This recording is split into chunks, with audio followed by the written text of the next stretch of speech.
Assalamualaikum warahmatullahi wabarakatuh. Alhamdulillahirabbil alamin wa bihi nasta'inu 'ala umuri dunya waddin. Asyhadu an la ilaha illallah wa asyhadu anna Muhammadar Rasulullah. Amma ba'd. Pertama-tama, marilah kita panjatkan puji dan puji syukur atas kehadirat Allah Subhanahu wa taala yang telah memberikan rahmat, taufik, hidayah serta inayahnya dan memberikan banyak sekali rezeki yang tidak bisa kita sangka-sangka sehingga kita dapat merasakan indah dan nikmatnya Ramadan tahun ini meskipun di tengah-tengah pandemi. Kedua kalinya, selawat serta salam semoga selalu tercurahkan kepada junjungan kita Nabi Agung Nabi Muhammad SAW yang akan kita minta syafaatnya di yaumul qiyamah nanti. Saya di sini akan menjelaskan tentang analisis Pancasila dalam perspektif Islam. Apa itu Pancasila? Apakah Pancasila sudah sesuai dengan Islam? Apakah Pancasila sudah sesuai dengan Al-Quran? Mari kita akan membahasnya di sini. Karena seperti yang kita ketahui di luar sana masih banyak sekali yang mengatakan bahwa Pancasila itu belum sesuai dengan Islam, Pancasila itu tidak sesuai dengan Al-Quran dan lain sebagainya. Maka dari itu kita sebagai mahasiswa yang memiliki ajaran agama Islam yang baik di kalangan dan di kehidupan sehari-hari kita, maka kita harus berusaha untuk menjelaskan bagaimana sih sebenarnya hal itu, apakah Pancasila itu sudah sesuai dengan Islam itu atau belum. Kita harus menjelaskannya kepada mereka yang di luar sana agar tidak menimbulkan konflik. Nah, yang pertama yakni Pancasila. Pancasila merupakan ideologi, pandangan, dan falsafah hidup yang harus dipedomani bangsa Indonesia dalam proses penyelenggaraan kehidupan bermasyarakat, berbangsa, dan bernegara dalam mewujudkan cita-cita proklamasi kemerdekaan. Pancasila yaitu panca yang berarti 5, sila yang berarti asas atau dasar, sehingga dapat kita ketahui bahwa Pancasila yakni 5 asas atau dasar yang dijadikan pedoman dalam kehidupan bernegara. Kemudian yakni tafsir atau dalil ayat Al-Quran yang membahas tentang butir-butir sila dalam Pancasila. Yang pertama yaitu sila yang pertama, ketuhanan yang Maha Esa. Pada prinsipnya, sila pertama menegaskan bahwa bangsa Indonesia dan setiap warga negaranya harus mengakui adanya Tuhan. Ini merefleksikan bahwa Indonesia pada umumnya merupakan bangsa religius atau religious nation state. Kesadaran akan Sang Pencipta tumbuh subur di kalangan pemeluknya, karena ladang agama-agama dipupuk dan dipelihara. Agama-agama diberikan tempat untuk hidup dan berkembang oleh pemerintah dan masyarakatnya. Para penganutnya bebas mengembangkan keimanannya kepada Tuhan Yang Maha Esa.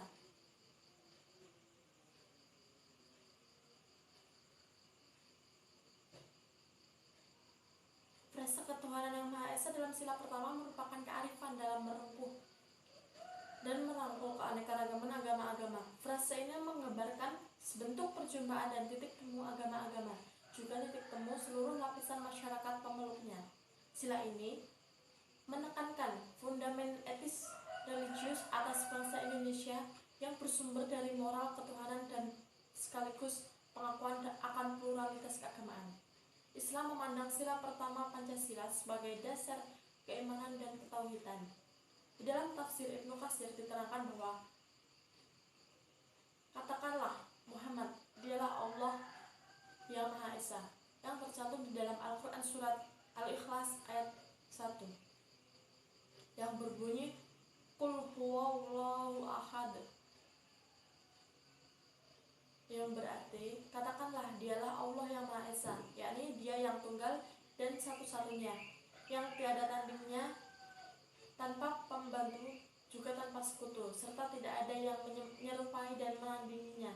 Dan kalimat itu tidak bisa dipergunakan pada seorang pun dalam memberikan penetapan kecuali hanya kepada Allah, karena Dia yang sempurna dalam semua sifat dan perbuatannya.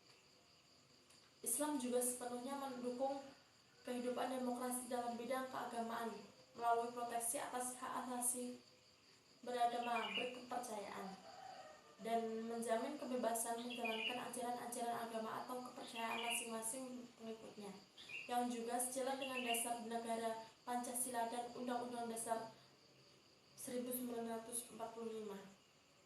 Khususnya pasal 29, pengejawantahan sila pertama dalam pasal-pasal konstitusi juga mengandung makna bahwa negara harus menjamin tegaknya toleransi beragama yang berkeadaban.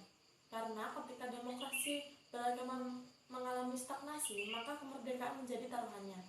Hal ini dibuktikan pada di Indonesia sendiri bahwa dalam Indonesia merupakan negara yang terdiri dari berbagai macam agama.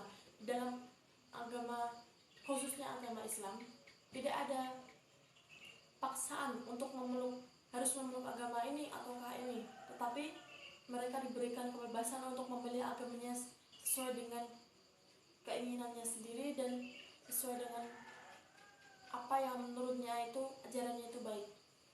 Yang selanjutnya yaitu sila kedua, kemanusiaan yang adil dan beradab.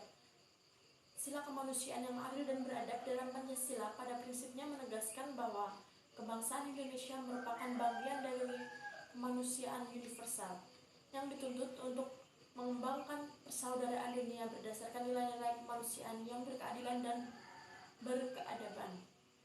Kemanusiaan yang adil dan beradab merupakan kesadaran, sikap, dan perbuatan manusia yang didasarkan pada potensi akal, budi, dan hati nurani, yaitu akhlak mulia yang dicerminkan dalam sikap dan perbuatan sesuai dengan kodrat, hakikat, dan martabat manusia. Di dalam tafsir Ibnu Katsir diterangkan bahwa wahai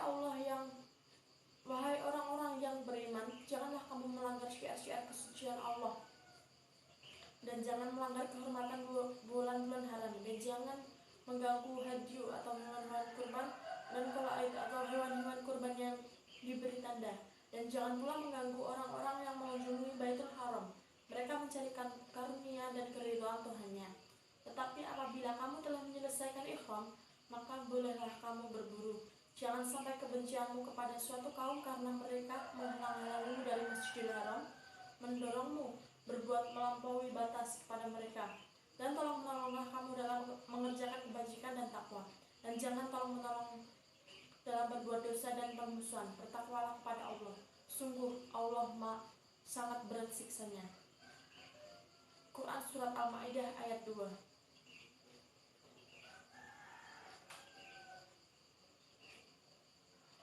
Penafsiran ayat yang demikian itu adalah sama seperti yang dikemukakan oleh pembahasan firman-Nya. Tidak ada dosa bagimu untuk mencari karunia atau rezeki dari perniagaan dari Rabb-mu. Quran Surat Al-Baqarah ayat 198. Sehingga berdasarkan sila kemanusiaan yang adil dan beradab, kebangsaan yang dikembangkan bukanlah kebangsaan yang menyendiri, bukan Calvinisme atau mengagungkan kesukuan atau kedaerahan, melainkan kebangsaan yang berkeluargaan antar bangsa-bangsa, sehingga konsepsi ini sejalan dengan visi Islam sebagai agama yang menjunjung tinggi egalitarisme, yaitu konsep yang terbuka atas solidaritas dan ketergantungan sosial atau ta'awun.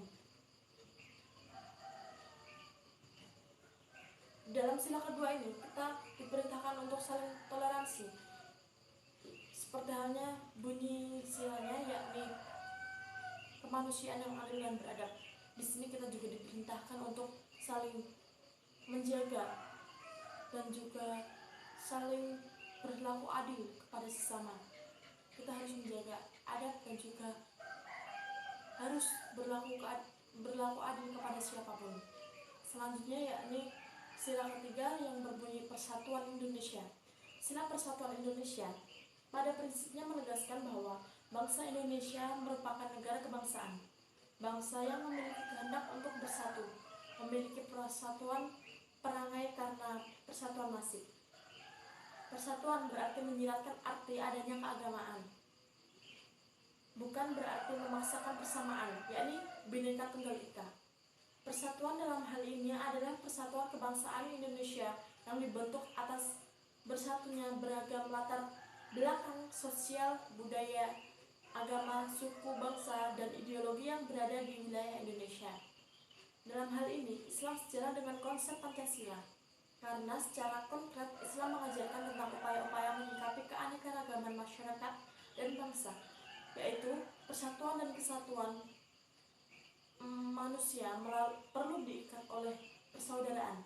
Persaudaraan yang dimaksud ialah persaudaraan universal, di mana umat manusia diikat tanpa mengenal warna, identitas, etnis, dan agama yang dipeluk. Sebagaimana dalam firman Allah di Quran Surat Al-Hujurat ayat 13 yang berbunyi, Ya ayuhan nasu inna khalaqnakum min dzakari wa unsa waj'alnakum syu'uban wa qabaila lita'arafu inna akramakum 'indallahi, yang artinya, hai manusia, sesungguhnya kami menciptakan kamu dari seorang laki-laki dan seorang perempuan dan menjadikan kamu berbangsa-bangsa dan bersuku-suku supaya kamu saling kenal mengenal. Hal itu didasarkan pada firman Allah Subhanahu wa taala yang artinya, sesungguhnya orang yang paling mulia di antara kamu di sisi Allah ialah orang yang paling bertakwa di antara kamu. Sedangkan ulama lainnya mengambil dalil-dalil lain yang terdapat dalam buku-buku fikih, dan kami telah menyebutkan sekilas mengenai hal itu dalam kitab Al-Ahkam.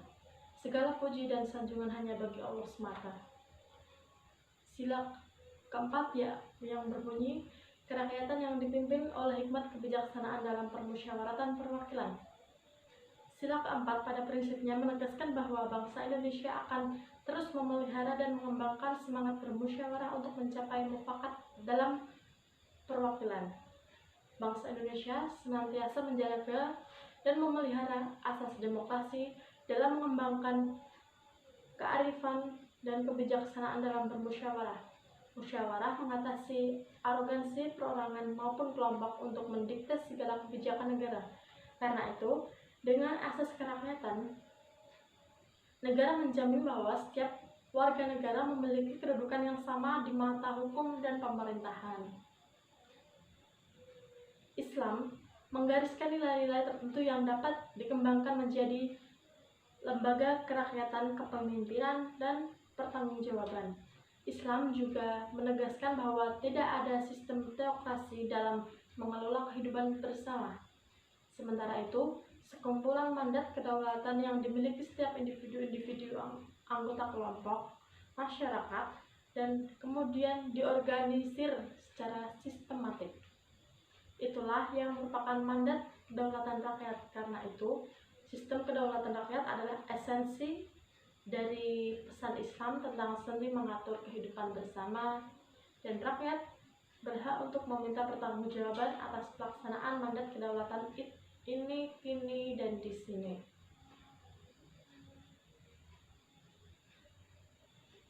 Sebagaimana firman Allah di dalam Al-Quran Surat Al-Imran ayat 159 yang artinya, dan bermusyawarahlah dengan mereka dalam urusan itu. Nah, untuk itu Rasulullah Shallallahu Alaihi Wasallam bermusyawarah dengan para sahabat dalam menentukan peperangan dan urusan sejenisnya agar hati mereka menjadi baik. Demikian pula ketika Umar bin Khattab menjelang wafat setelah ditusuk oleh seseorang dijadikan masalah kepemimpinan sesudahnya berdasarkan musyawarah 6 orang sahabat, yaitu Utsman bin Affan, Ali bin Abi Thalib, Talhah, Az-Zubair, Sa'ad, dan Abdurrahman bin Auf.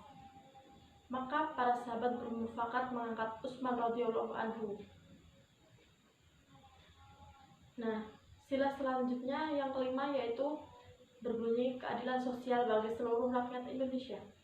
Sila keadilan sosial bagi seluruh rakyat Indonesia pada prinsipnya menegaskan bahwa seyogyanya tidak akan ada kemiskinan dalam Indonesia merdeka.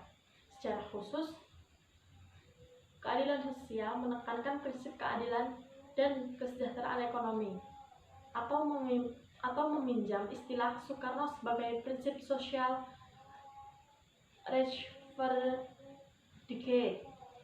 Rechtsverdichting, yakni bahwa persamaan emansipasi dan partisipasi yang dikehendaki oleh bangsa bukan hanya terletak pada politik, melainkan juga bidang perekonomian. Keadilan sosial berarti tercapainya keseimbangan antara kehidupan individu atau pribadi dengan kehidupan bermasyarakat.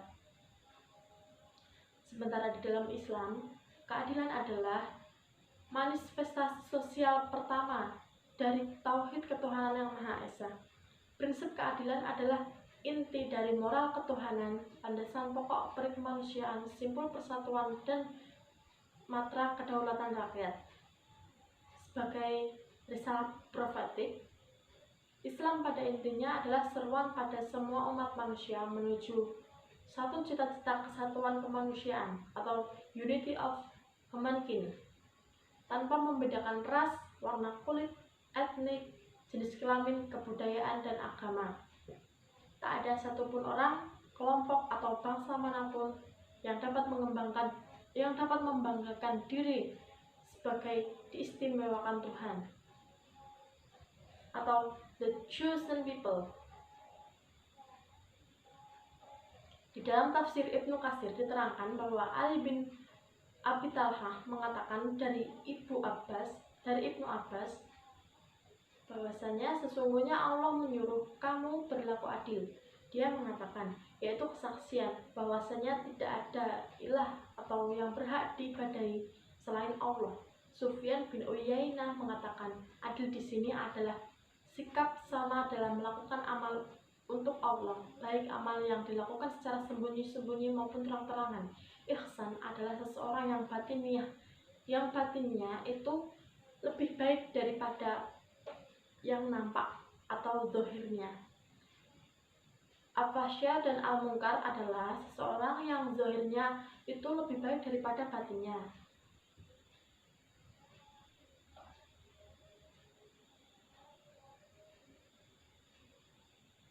Seperti halnya firman Allah di dalam Al-Quran surat An-Nahl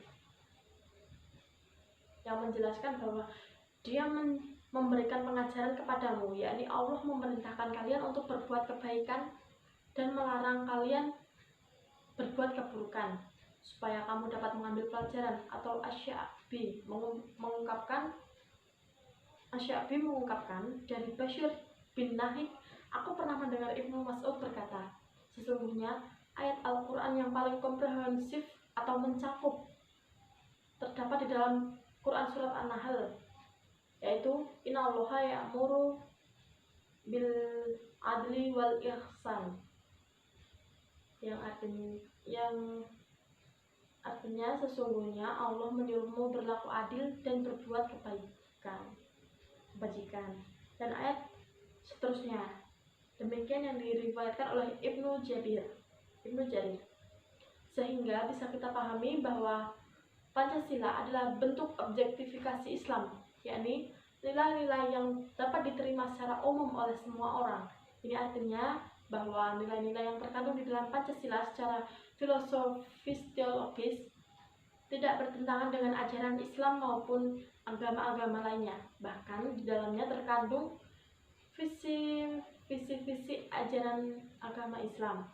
Oleh karena itu, proses integrasi nilai-nilai Islam dengan Pancasila menjadi hal yang penting sebagai langkah dalam membangun bangsa Indonesia yang lebih baik.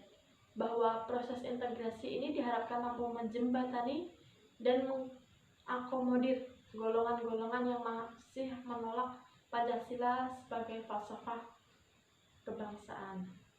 Begitu. Sekian dari saya yang dapat saya sampaikan. Apabila ada salahnya saya mohon maaf. Wabillahi taufiq wal hidayah. Wassalamualaikum warahmatullahi wabarakatuh.